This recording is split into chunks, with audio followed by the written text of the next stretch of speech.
আসসালামু আলাইকুম। আবারও আপনাদের সবাইকে আমার পেজে স্বাগত।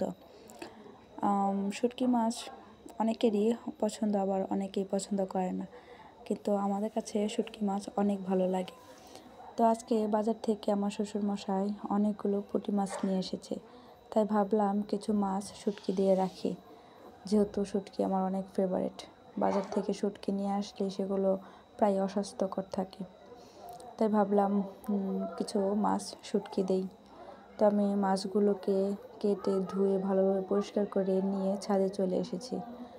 এখন আমি একটা কাগজ বিছিয়ে সেটাতে একটা একটা মাছ করে সুন্দরভাবে বিছিয়ে দিয়েছি, যাতে একটা মাছ আরেকটা মাছের সাথে না লেগে থাকে, এবং একটা একটা বিছিয়ে দেওয়ার কারণে মাছগুলো খুব তাড়াতাড়ি শুকিয়ে যাবে এবং রোদটাও মাছের গায়ে লাগবে। তো মাঝখানে আমার শ্বশুরমশাই এসে দেখে নিলেন শুটকি মাছগুলো কীভাবে আমি বিছিয়ে দিয়েছি। তো দেখেন, একটা রোদ দেওয়ার পরেই মাছগুলো কতটা শুকিয়ে গেছে। তো আমি এগুলোকে তুলে নিচ্ছি। তুলে নিয়ে এগুলোকে আমি 2-3 দিন রোদে শুকাবো। পাশে থাকবেন এবং আমার চ্যানেলটাকে সাবস্ক্রাইব করে দেবেন। খোদা হাফেজ।